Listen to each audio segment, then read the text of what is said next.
하나님은 시간적인 한계를 초월하여 계시는 분이셔서 그 끝이 없이 존재하시는 분이다. 그래서 이런 것들을 하나님의 영원성과 자존성, 스스로 존재하심이라고 하는 그런 그렇게 설명합니다. 스스로 계시는 분이기에 영원전부터 영원까지 존재하시고 아브라함도 하나님을 영생하시는 주라고 말씀하셨습니다.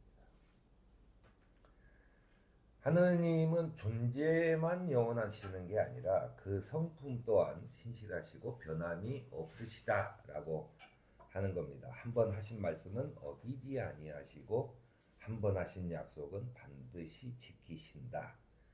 그래서 예수께서도 하늘과 땅은 없어질지라도 나의 말은 결코 없어지지 않을 것이라고 하는 그런 말씀을 우리에게 하셨습니다. 사람은 영적인 존재인과 동시에 육적인 존재이기 때문에 태어나고 살고 그리고 죽는 그 한 인생을 보내게 됩니다. 그러므로 사람은 영원하거나 완전하지 못하게 되는 거죠. 그러나 하나님은 영이시기 때문에 영원하시며 그래서 영원하시기 때문에 우리가 하나님을 부를 때 아브라함의 하나님, 이삭의 하나님, 야곱의 하나님 그리고 쭉 이어져서 우리의 주 하나님, 주 나의 하나님이라고 하는 고백까지도 할 수 있게 되는 겁니다. 믿음의 조상들에게 했던 약속이 나에게도 이어지고 있기 때문에 이런 기도를 드릴 수 있다라고 하는 얘기이지요. 바로 변하지 않고 신실하신 하나님께서 살아계시기에 아브라함의 하나님, 모세의 하나님, 또 다윗의 하나님, 엘리야의 하나님 이런 그 나의 하나님을 믿고 의지하는 것이라고 하는 겁니다. 우리가 보통 나의 하느님이라고 하는 것을 제가 늘 강조드리는데 우리가 하느님을 믿는다고 하면서 어떻게 보면 나의 하느님이 아니라 남의 하나님을 믿는 경우가 많아요. 그 어떤 교회의 하느님, 어떤 목사의 하느님 이런 식인 거죠. 그래서 나의 하느님이 가장 중요한 겁니다. 나의 하느님을 찾아야 합니다. 그런데 하느님이 영원하시고 변함이 없으시고 약속을 지키시는 분이지만 하느님도 땅에 사람을 만드신 것을 한탄하셔서 대표적으로 노아의 홍수 그런 것이 있죠. 다윗의 범죄 때문에 이스라엘 백성에게 벌을 주시는 것을 후회하시기도 하시고 자신의 뜻을 돌이켜서 말씀하신 화를 그 백성에게 내리지 않으신 경우도 있었고 이런 이야기가 기록된 것을 보면 변치 않는 하느님이라고 했는데 왜 이렇게 사람처럼 마치 이렇게 막 변하실까? 자신의 약속을 지키지도 않고 어떨 때는 화를 내시고 후회하시고 이런가? 라고 하는 거죠. 하지만 하나님은 사랑이시기 때문에 그 의지는 언제나 선하기에 죄를 짓는 사람은 벌어지지만 그가 회개하고 용서하면 돌이키면 용서하시고 영접하신다라고 하는 것입니다. 그것을 신학에서는 하나님은 태도의 변화가 있을 뿐 그 성품이나 의지는 완전히 바뀌는 것은 아니다라고 이렇게 얘기하고 있습니다. 그리스도인들이 고백하고 있는 찬송에는 거룩하시다, 거룩하시다, 거룩하시다, 전능하신 주 하나님이라고 하는 찬양이 많이 나옵니다. 거룩하시다라고 하는 것은 하나님은 거룩하시고 깨끗하신 분이시기에 악이나 죄와는 관계가 없으시다는 것을 의미합니다. 그런 완전한 존재이기 때문에 인간이 하느님 앞에 감히 바로 설 수가 없어요. 그래서 구약에서도 보면은 눈을 가리고 신발을 벗고 들어간다든가 모세도 밤이 쳐다보지 못하는 존재인 것이죠. 사람과 하느님과의 사이에는 정말 그 범접할 수 없는 어떤 그 층이 존재한다라고 하는 겁니다. 하느님이 거룩하시기에 죄인은 하느님과 사귈 수가 없고 하느님에게 가까이 갈 수도 없습니다. 결국 그래서 거룩하신 하느님 앞에서 어떤 노력으로도 인간의 노력으로는 다가설 수 없기 때문에 인간과 하느님을 이어주는 존재로 중보자, 즉 중개자 사이에 있는 사람, 인 예수 그리스도가 세상에 오셔서 인간의 죄와 악을 씻는 구속의 역사를 통해 하느님과의 관계를 회복시켜 주셨다라고 하는 것입니다. 그렇다면 우리는 이제 그렇게 하느님을 부를 수 있게 됐어요. 사실 하느님이라고 하는 존재에 대해서는 그 이름이 없으시죠. 왜냐하면 인간이 감히 부를 수 있는 이름이 아니기 때문입니다. 야, 하느님도 자신을 나는 나다라고 하는 얘기지. 내가 이름이 뭐다라고 하는. 우리가 하느님이라고 부르는 것은 가장 우리 언어 속에 있는 신 중에 가장 큰 하느님이기 때문에 하느님이라고 부르는 거예요. 하늘님. 그는 어느 시대에도 마찬가지죠.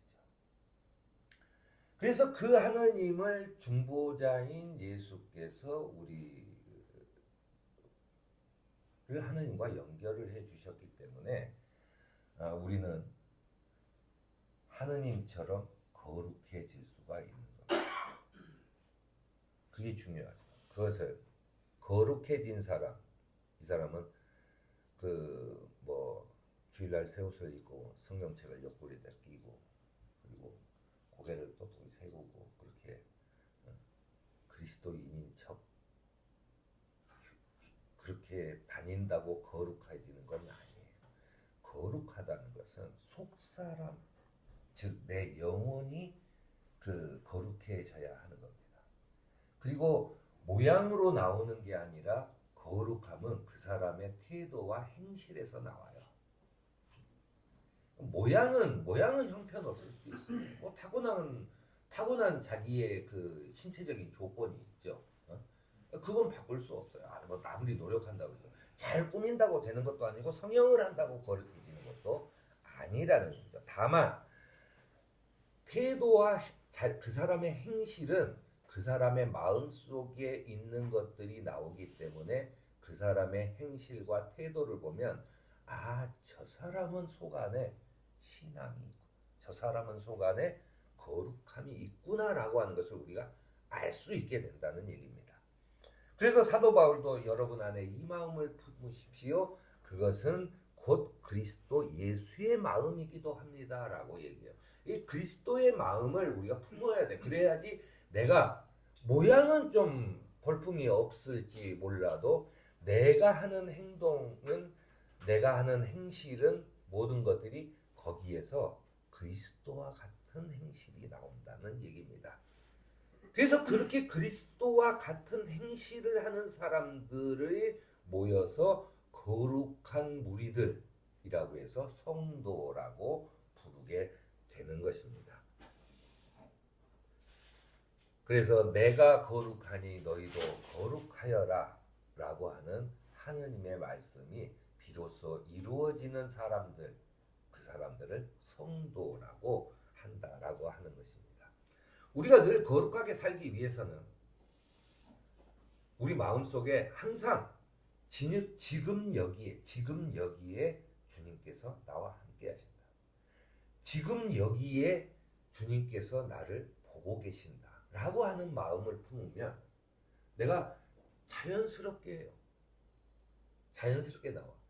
마치 아무도 나를 보지 않고 CCTV도 없고 그렇게 되면 내가 마음껏 행동을 하고 범죄도 저지르고 그러는 거 아닙니까? 근데 하느님이 나와 함께 계시고 나를 지켜보고 계신다 라고 마음을 먹으면 나는 거룩해질 수밖에 없다라고 하는 것입니다.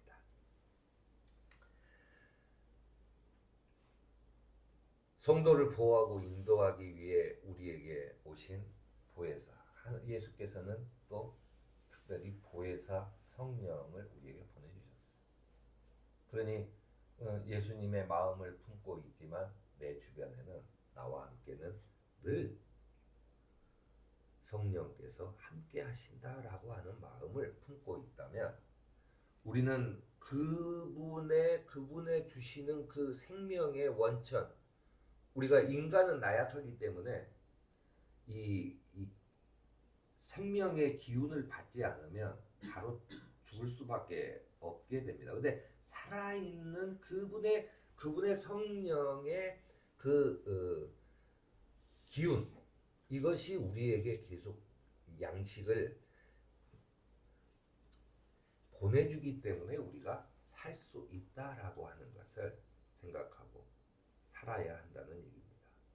그리고 끊임없이 그는 우리에게 생명만 주시는 게 아니라 우리의 죄를 끊임없이 회개하도록 하시고 그리고 그 죄를 사해 주시는 그런 역할도 하신다라고 하는 얘기입니다. 주님의 부르심에 응답하여 주님과 함께 살아가는 성도가 되는 저와 여러분이 되기를 바랍니다.